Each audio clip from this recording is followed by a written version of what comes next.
అలాగే నేను సినిమాల గురించి మాట్లాడక రాలేదు. సినిమాలు చూశారు, బాగుంటాయి, బాగాలేకపోతే వదిలేండి, అంత దాంట్లో పెద్ద పట్టించుకోండి సినిమాల గురించి. కానీ నాకు సినిమాల కంటే కూడా ప్రజా సమస్యలు చాలా ముఖ్యం. సినిమాలు అనేది నాకు ప్రజలు సమస్యలు పోరాటం చేయడం, అందుకు సినిమాని నేను గౌరవిస్తాను. అంతకుమించి సినిమాల గురించి నేను మాట్లాడను. Thank you. అలాగే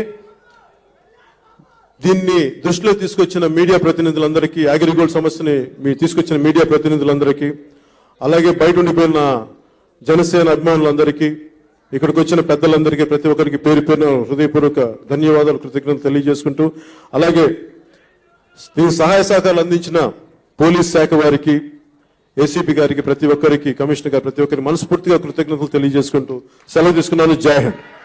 ముఖ్యంగా అవ్వ వెంకటరామ గారు వారి బ్రదర్స్ అంటే వాళ్ళని మనం బయట పెట్టేస్తే ఏమైపోతుందంటే వాళ్ళని ఉంచి వాళ్ళ నుంచే బయటికి తీసుకురాగలగాలి. నేనేమంటాను, కొంతమంది ఫైనాన్షియల్ ఎక్స్పర్ట్స్ని తీసుకోండి.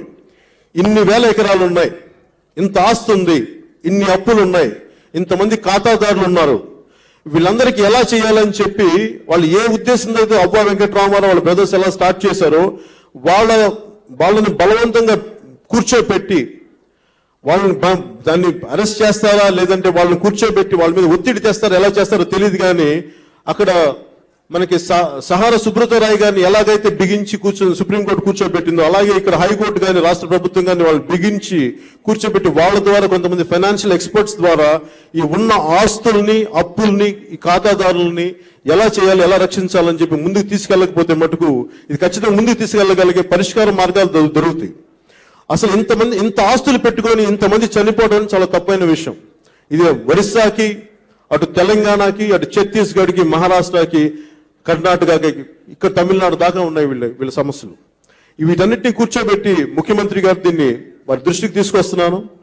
అలాగే ఇది అనేక లక్షల మంది జీవితాలు, దాదాపు 40 లక్షల మంది దీనికి కుటుంబాలు ఉన్నాయి. దీంట్లో వీళ్ళందరూ దెబ్బతినకుండా ఇది ప్రధానమంత్రి గారి దృష్టికి కూడా తీసుకెళ్లి ఇదేదో వాళ్ళు కూర్చోబెట్టి ఆస్తుల్ని మన వ్యక్తిగతంగా ఏదైనా బెనిఫిట్ పొందొచ్చు అనే దృష్టిలో కాకుండా అసలు ఇన్ని వేల ఎకరాలు ఎక్కడ ఉన్నాయి, ఏ ప్రాంతాల్లో ఉన్నాయి, వీటి దయచేసి అది వైట్ పేపర్ రిలీజ్ చేయొచ్చా లేదా, శ్వేతపత్రం రిలీజ్ చేయొచ్చా లేదా అనేది ఈ పరిస్థితుల్లో దానికి వర్తిస్తలేదు నాకు తెలియదు. కానీ అట్లీస్ట్ మీరు ఏదో ఒక రూపంలో ప్రజలకు తెలియజెప్పాల్సిన అవసరం ఉందని చెప్పి నేను మనస్ఫూర్తిగా ముఖ్యమంత్రి గారు నేను కోరుకుంటున్నాను.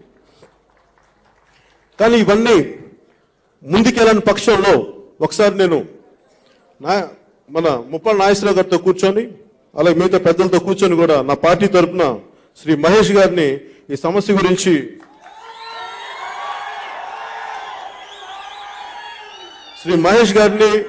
అగ్రిగోల్డ్ సమస్య సంబంధించిన వరకు ఆయన ముప్పాళ్ళ నాగేశ్వరరావు గారితో మిగతా పెద్దలందరితో మాట్లాడుకోవడానికి జనసేన తరఫు నుంచి వారిని ముఖ్యంగా ఈ సమస్య మీద కేంద్రీకరించడానికి వారికి బాధ్యతలు అప్పచెప్తున్నాను.